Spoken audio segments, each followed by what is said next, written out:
사무엘기 상권 19장. 요나탄이 다윗을 감싸주다. 사울이 아들 요나탄과 모든 신하에게 다윗을 죽이겠다는 이야기를 하였다. 그러나 사울의 아들 요나탄은 다윗을 무척 좋아했기 때문에 이를 다윗에게 알려주었다. 나의 아버지 사울께서 자네를 죽이려고 하시니 내일 아침에 조심하게 피신처에 머무르면서 몸을 숨겨야 하네. 그러면 나는 자네가 숨어있는 들판으로 나가 아버지 곁에 서서 자네에 관하여 이야기를 나누겠네. 그러다가 무슨 낌새라도 보이면 자네에게 알려주지. 요나탄은 아버지 사울에게 다윗을 좋게 이야기하면서 이렇게 말하였다. 임금님, 임금님의 신하 다윗에게 죄를 지어서는 안 됩니다. 다윗은 임금님께 죄를 지은 적이 없고 그가 한 일은 임금님께 큰 도움이 되었습니다. 그는 목숨을 걸고 그 필리스티아 사람을 쳐 죽였고 주님께서는 온 이스라엘에게 큰 승리를 안겨주셨습니다. 임금님께서도 그것을 보시고 기뻐하셨습니다. 그런데 어찌하여 임금님께서는 공연히 다윗을 죽이시어 죄 없는 피를 흘려 죄를 지으려고 하십니까? 사울은 요나탄의 말을 듣고 주님께서 살아 계시는 한 다윗을 결코 죽이지 않겠다 하고 맹세하였다. 요나탄은 다윗을 불러 이 모든 일을 일러주었다. 그러고 나서 다윗을 사울에게 데리고 들어가 전처럼 그 앞에서 지내게 하였다. 다윗이 죽을 고비를 넘기다. 다시 전쟁이 일어나자 다윗은 싸움터에 나가서 필리스티아인들과 싸웠다. 다윗이 필리스티아인들을 크게 무찌르니 그 앞에서 그들이 도망쳤다. 주님께서 보내신 악령이 사울에게 내려왔다. 그때 사울은 궁궐에서 창을 손에 들고 앉아 있었으며 다윗은 비팔을 타고 있었다. 사울이 창으로 다윗을 벽에 박으려고 하였으나 다윗이 사울 앞에서 몸을 피하는 바람에 창이 벽에 꽂혔다. 다윗은 도망쳐 목숨을 건졌다. 그날 밤 사울은 전령들을 다윗의 집으로 보내며 지키고 있다가 아침에 죽이라고 하였다. 그러나 다윗의 아내 미칼이 남편에게 오늘 밤 당신의 목숨을 건지지 않으면 내일은 죽게 될 것입니다 하고 일러주었다.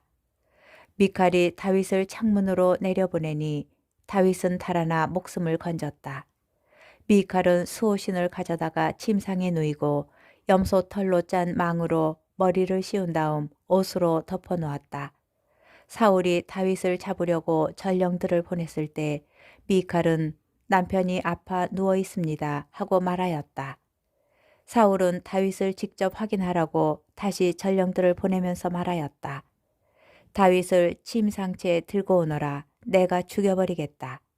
전령들이 들어가 보니 침상에는 염소 털로 짠 망으로 머리를 씌운 수호신이 누워 있었다. 사울이 미칼에게 어쩌자고 네가 나를 속여서 내 원수를 빼내어 목숨을 건지게 하였느냐 하고 묻자 미칼이 사울에게 그가 저에게 나를 빼내주지 않으면 너를 죽이겠다고 하였습니다 하고 대답하였다. 사울이 다윗을 찾아 라마로 가다. 다윗은 그렇게 달아나 목숨을 건진 다음 라마에 있는 사무엘을 찾아가 사울이 자기에게 한 일을 모두 이야기하였다. 다윗과 사무엘은 나요스로 가서 거기에 머물렀다. 누군가 사울에게 와서 다윗이 라마의 나요스에 있습니다 하고 일러주었다. 사울은 다윗을 잡으려고 전령들을 보냈다. 그들이 가서 보니 한 무리의 예언자들이 사무엘을 중심으로 황홀경에 빠져 예언하고 있었다. 그 순간 사울의 전령들에게도 하느님의 영이 내려 그들도 황홀경에 빠져 예언하였다. 사울이 이 소식을 듣고 다른 전령들을 보냈으나 그들도 황홀경에 빠져 예언하였다. 그가 다시 세 번째로 전령들을 보냈지만 그들도 황홀경에 빠져 예언하였다. 그래서 사울 자신이 라마를 향해 나섰다. 그가 세쿠에 있는 큰 저수 동굴에 이르러 사무엘과 다윗이 어디 있느냐 하고 묻자 어떤 이가 그들은 라마의 나요새 있습니다. 하고 대답하였다.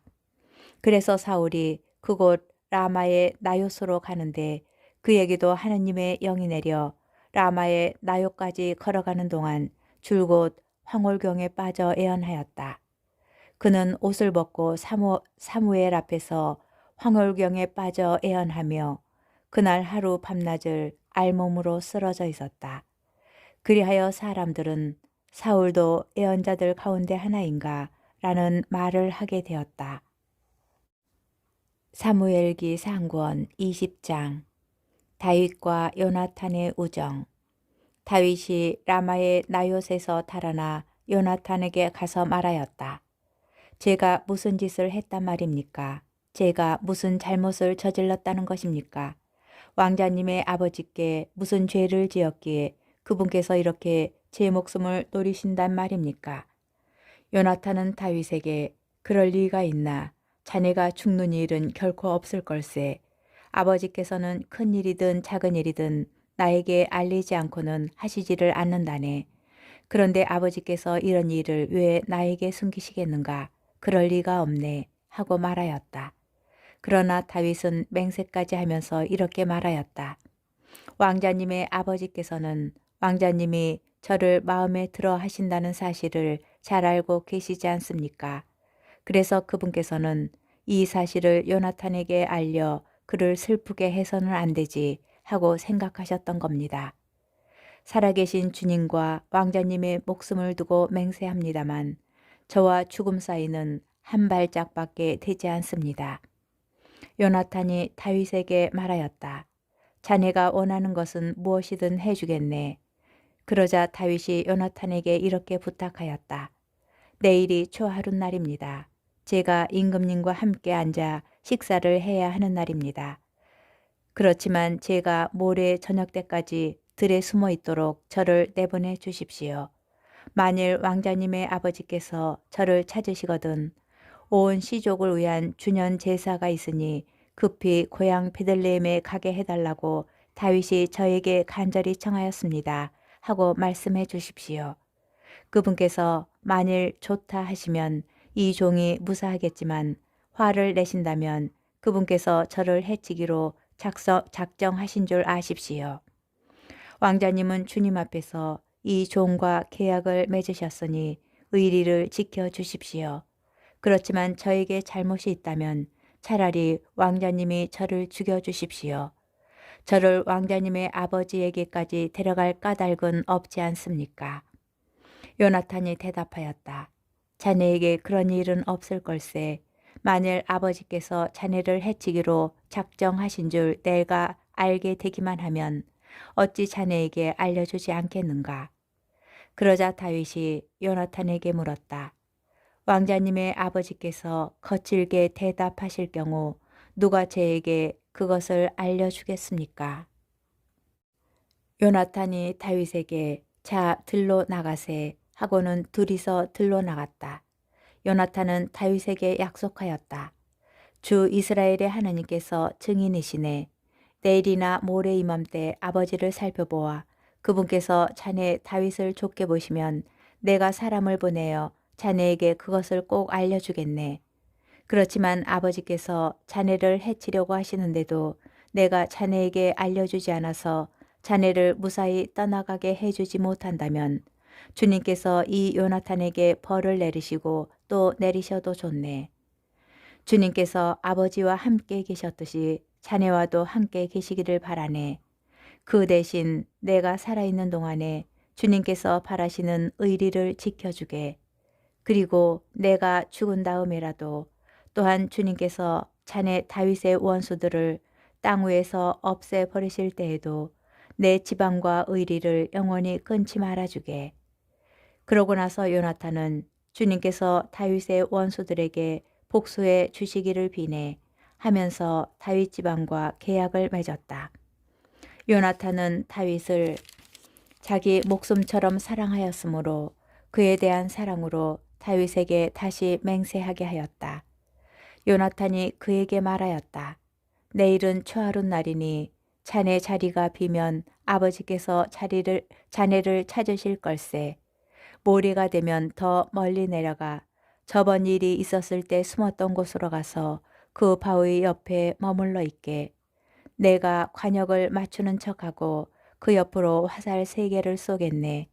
그러고는 시종을 시켜 가서 화살을 찾아오너라 하면서 그 시종에게 화살이 내 쪽에 있다 집어라 하면 주님께서 살아계시는 한 아무 일 없을 터이니 안심하고 나오게. 그러나 내가 그 종에게 화살이 더 멀리 있다 하면 주님께서 자네를 보내시는 것이니 떠나가게. 우리가 말한 것에 대해서는 주님께서 나와 자네 사이에 언제까지나 증인이 되실 것이네. 그리하여 다윗은 들에 숨게 되었다.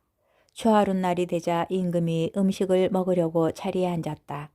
임금은 여느 때처럼 벽 쪽에 있는 자기 자리에 앉았다. 그때 요나탄이 일어섰다. 사울 옆에는 아브네르가 앉았는데 다윗의 자리는 비어 있었다. 그런데도 사울은 그날 아무 말도 하지 않았다. 그는 속으로 다윗에게 무슨 일이 생겨 부정하게 되었나 보군. 부정하게 된 것이 틀림없어 하고 생각하였다. 그러나 2번째 날, 곧 초하루 다음 날에도 다윗의 자리가 비어 있었다. 사울은 아들 요나탄에게 어찌하여 이사이의 아들이 어제도 오늘도 식사하러 나오지 않았느냐 하고 물었다. 요나탄이 사울에게 대답하였다. 다윗이 베들레헴에 다녀오게 해달라고 저에게 간청하면서 이렇게 말했습니다. 저를 보내주십시오. 저희 시족이 성읍에서 제사를 지내는데 형님이 다녀가라고 하십니다. 그러니 제가 왕자님 마음에 드신다면 조용히 가서 형들을 볼 수 있게 해주십시오. 그래서 임금님의 식탁에 나오지 못한 것입니다. 사울이 요나탄에게 화를 내면서 말하였다. 이 더럽고 몹쓸 계집의 자식놈아, 내가 이사이의 아들과 단짝이 된 것을 내가 모를 줄 아느냐. 그것이 바로 너의 망신이고 벌거벗은 내 어머니의 망신이다. 이사이의 아들놈이 이 땅에 살아있는 한 너도 네 나라도 안전하지 못하다. 그 자는 죽어 마땅하니 당장 사람을 보내어 그를 잡아들여라. 요나탄이 아버지 사울에게 말하였다. 왜 그가 죽임을 당해야 합니까? 그가 무슨 짓을 했다고 그러십니까? 그러자 사울은 요나탄을 죽이려고 그에게 창을 던졌다. 그래서 요나탄은 자기 아버지가 다윗을 죽이기로 작정하였다는 사실을 알아차렸다. 요나탄은 화가 치밀어 식탁에서 일어났다. 그달 초 이튿날 그는 아무것도 먹지 않았다. 아버지가 다윗을 욕하였으므로 다윗을 두고 슬퍼하였던 것이다. 이튿날 아침 요나탄은 다윗과 약속한 대로 어린 시종 하나를 데리고 들로 나갔다. 그리고 시종에게 내가 활을 쏠 테니 뛰어가 화살을 찾아오너라 하고 분부한 다음 시종이 뛰어가자 그 너머로 활을 쏘았다. 요나탄은 자기가 쏜 화살이 떨어진 곳에 시종이 다다랐을 때 그 뒤에다 대고 소리쳤다. 화살은 더 멀리 있지 않느냐. 그러고 나서 요나탄이 다시 시종 뒤에다 대고 머뭇거리지 말고 서둘러라 하고 소리쳤다. 요나탄의 시종은 화살을 집어가지고 주인에게 가면서 도무지 무슨 영문인지 몰랐다. 그러나 요나탄과 다윗은 그 까닭을 알고 있었다. 요나탄은 데리고 온 시종에게 자기의 무기를 주면서 성읍 안으로 가지고 들어가라 하고 분부하였다. 시종이 떠나자 다윗은 바위 옆에서 일어나 얼굴을 땅에 대고 엎드려 3번 절하였다. 그들은 서로 얼싸안고 울었는데 다윗이 더 크게 울었다. 그러고 나서 요나탄이 다윗에게 말하였다. 평안히 가게. 우리 둘은 주님께서 나와 자네 사이에 내 후손과 자네 후손 사이에 언제까지나 증인이 되실 것이네 하면서 주님의 이름으로 맹세하지 않았는가.